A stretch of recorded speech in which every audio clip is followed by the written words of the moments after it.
Ya, anggota DPR dari PDI Perjuangan Budiman Sujatmiko termasuk yang paling lantang menolak dana aspirasi. Begitu pula dengan pelaksana tugas Wakil Ketua KPK Indrianto Seno Aji. Mari kita simak pernyataan mereka. Budiman Sujatmiko menyatakan ini melecehkan rakyat dikarenakan bahwa kebutuhan rakyat yang beragam itu bukanlah disahuti dengan 20 miliar, tetapi dengan kerja-kerja yang baik dan mampu menjawab kebutuhan masyarakat dalam jangka panjang. Kemudian apa yang dikatakan oleh Indrianto Seno Aji? Dalam hal dana aspirasi itu tidak memberikan manfaat yang signifikan pada masyarakat luas yang terwakili di DPR. Sebaiknya dana ini dipertimbangkan dan jangan sampai dana aspirasi memiliki potensi dan celah bagi terjadinya korupsi.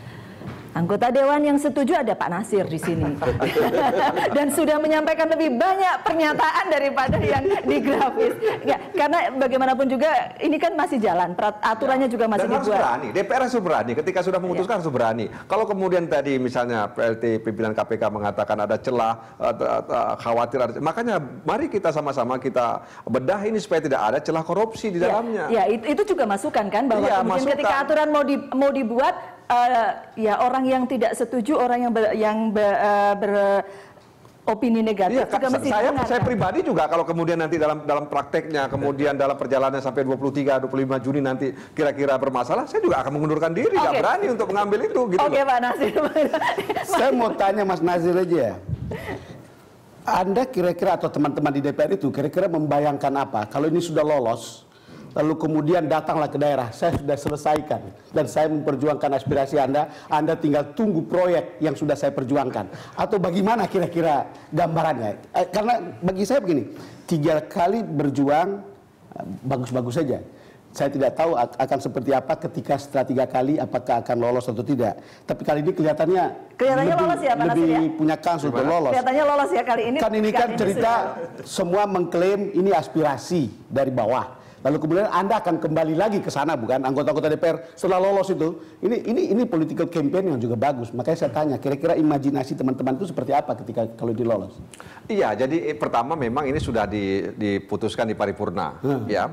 Dan kemudian setelah putusan paripurna itu masing-masing anggota DPR itu bertemu dengan para gubernur dan kepala gubernur membawa para bupati dan kepala dinas. Bapeda. Nah, saya sendiri waktu itu memang bertemu. Kami dilakukan di hotel di Jakarta. Gubernur membawa bupati-bupati, ya, kemudian juga Bapeda. Mereka menyampaikan program mereka 2016.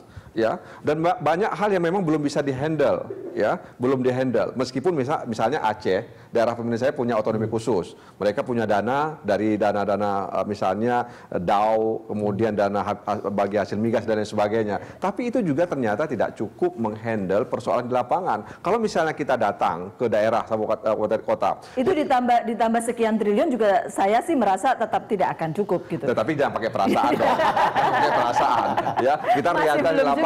Cukup, ya, gitu. Misalnya waktu saya datang ke sebuah kabupaten, saya lihat jalan bantuan Jepang waktu pasca tsunami itu sudah seperti kubangan kerbau. Ya, saya tanya dengan bupatinya, mereka nggak punya uang untuk menghandle itu. Saya tanya sama gubernurnya juga bilang ini urusan nasional, ya, urusan nasional. Itu sebabnya memang banyak di lapangan yang kita temukan seperti itu. Ketika kita bertemu dengan masyarakat minta bagaimana jalan itu tidak berkubang seperti kubang kerbau. Mas Didi, ini kan sudah ursulan yang ketiga, gitu kan? Di tahun-tahun sebelumnya sudah begitu kan? Dan Mas Didi ikut yang sebelumnya begitu kan? Waktu itu apa masalahnya? Saya konsisten menolak ya. Di periode lalu saya termasuk yang setuju ya. Waktu itu persoalannya apa kira-kira yang kemudian membuat ini sekarang tidak berhasil? Bagaimana pengawasannya ya, kontrolnya ya. Jadi saya khawatir potensi penyimpangan itu akan dan itu banyak anggota dewan yang kemudian dewan itu bukan ahli soal keuangan model begini. Dewan itu merancang anggaran boleh bersama eksekutif, tapi pelaksanaannya kalau kita ingin dihargai di dapil tadi kan katanya supaya dihargai bukan dengan dana aspirasi ini, tapi bagaimana implementasi program-program dari pusat itu dewan mengawasi bisa mengalir dengan baik ke dapil ya. Begitu banyak. Jadi beberapa tahun sebelum-sebelumnya itu lebih karena kontrolnya yang kemudian belum saya lihat lagi pula memang bukan domain DPR ya. DPR itu lebih pada merancang anggaran bersama pemerintah, tapi eksekusi pelaksanaannya biarkan pemerintah. Ini akan jadi overlapping jadi ya. Sulit ya. Kontrol adalah satu hal mungkin yang bagi semua orang sekarang akan berpikir bagaimana kontrolnya, Bang.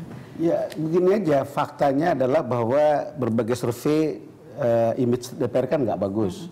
Berbagai fakta mengatakan banyak sekali anggota DPR dan DPRD yang tersangkut kasus-kasus korupsi. Menurut saya ini juga membuka peluang akan lebih banyak. Ini ada yang mungkin lalai, tapi juga mungkin ada yang tidak tahu. Ini kan ada orang yang karena maladministrasi aja tidak tahu bagaimana akan menggunakan ini, kemudian tersangkut. Apalagi kalau KPK yang tangkap kan, atau sekarang Polri mulai aktif dan seterusnya. Gitu, ya. Artinya ini juga hal yang menurut saya itu akan menimbulkan kegaduhan baru gitu ya. Kontrol, kontrolnya susah. Memang kontrolnya problem, dan saya tadi ya dari Bapak, kalau katanya ada jalan yang seperti Kubangan di Aceh, saya membayangkan justru ketika di DPR di depan pemerintah bawa slide itu, tunjukkan ke Menteri PU, kalau ini nggak diberesin dalam 1 tahun saya minta Anda mundur. Wah, itu akan lebih diapresiasi oleh masyarakat. Lalu saya nanti kontrol lagi ya 3 bulan lagi, foto lagi, panggil lagi menteri, panggil lagi menteri. Ini kenapa udah 3 bulan janji belum jadi? Itu akan jauh lebih efektif dan akan lebih dihargai oleh masyarakat di Aceh. Jadi maksimalkan fungsi pengawasan Dewan ini yang Boleh kurang menurut saya. Dewan memaksimalkan fungsi itu. Kenapa terlibat jadi eksekusinya gitu ya? Pak Nasir, kalau kita di sini katakan misalnya kontrol kemudian jadi persoalan ketika kemudian sekarang aturan sedang dibahas. Kalau DPR sendiri merasa lubangnya sebenarnya di mana? Kalau misalnya ini. Menurut saya, makanya saya katakan tadi, tetap saja dana aspirasi itu harus memenuhi prinsip-prinsip anggaran, transparansi, akuntabilitas, efisiensi, dan efektivitas. Potensi penyelewengannya ada di mana? Nah, potensi penyelewengannya itu dilihat. Kita kan bukan pertama kali, ya. Misalnya KPK itu sudah melakukan pendalaman studi terhadap dana-dana aspirasi di kabupaten kota. Dia sudah menemukan ini dan sebagainya. Nah, itulah sebabnya kenapa DPR perlu mengundang KPK ya untuk kemudian mengantisipasi agar dana aspirasi ini ya tidak kemudian berpotensi menjadi korupsi gitu kan. Saya pikir kalau sudah ditetapkan kita harus berani, DPR harus berani untuk mengundang pihak-pihak tertentu, katakanlah seperti katakan tadi KPK, BPK untuk memastikan agar dana ini benar-benar on the track ya, kemudian tidak bermasalah. Sebab kalau sekali katakan kalau ini kemudian bermasalah, ini bunuh diri dan membuat DPR semakin turun di mata masyarakat begitu. Bukan cuma turun lagi ya, udah jatuh. Meskipun di tengah-tengah masyarakat mereka membutuhkan dana ini begitu loh. Oke, kita sampai di bagian akhir, saya boleh dapatkan closing statement tentang rencana dana aspirasi ini. Sekali lagi kami berpendapat ini tidak tepat ya. Kembali aja kepada domain tugasnya DPR itu apa ya. Kembali fokus di sana. Dan jangan gara-gara ini karena potensi penyimpangan besar lalu menambah kerja KPK dan kepolisian malah ke arah DPR nih yang akan jadi repot DPR-nya. Dan bumerang DPR juga akhirnya. Oleh karena lebih kerja yang baik, saya sepakat tadi ada yang mengatakan kerja yang benar, kerja yang baik, bagaimana perjuangkan aspirasi rakyat yang sebaiknya dan biarkan pemerintah yang mengeksekusi berbagai program-program tersebut. Ya, Mas Bang Nasir sendiri tadi bilang persiapannya kok kelihatannya belum. Jadi kalau belum siap, ya tunda aja dulu, dipersiapkan dulu implementasi dan kontrolnya persisnya seperti apa, baru nanti itu diperintah. Jadi kalau menurut saya yang paling bagus sekarang ditunda saja dulu. Dan yang kedua juga saya pikir mungkin ini bisa pakai calon, misalnya bilang hanya yang sudah memenuhi syarat mempunyai e-budgeting yang memadai dan transparan yang bisa disalurkan dana ini. Karena sekarang kan kita lihat ada beberapa daerah yang e-budgetingnya sudah efektif.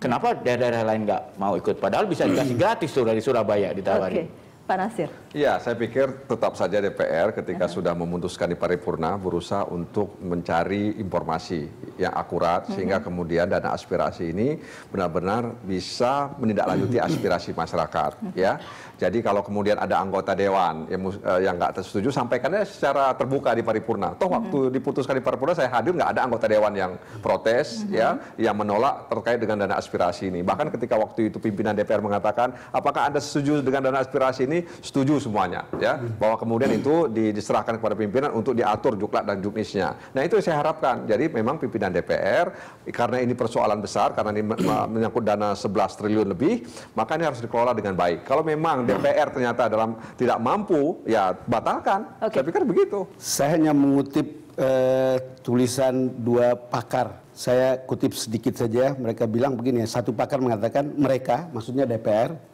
tidak ubahnya para begal resmi anggaran negara. Dana aspirasi 20 miliar per anggota akan menjadi racun demokrasi, merusak interaksi partisipatoris menjadi transaksional. Yang kedua mengatakan pendekatan uang melalui dana aspirasi merupakan pengkhianatan terhadap mandatnya sebagai wakil rakyat.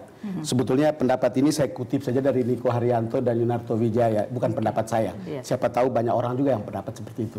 Oke, jadi artinya DPR juga mesti melihat lagi. Kalau Pak Nasir tadi katakan ya mesti hati-hati. Kalau memang tidak sanggup ya sudah gitu ya. Oke. Ya, oke. Terima kasih banyak Bapak-bapak sudah hadir di The Headline.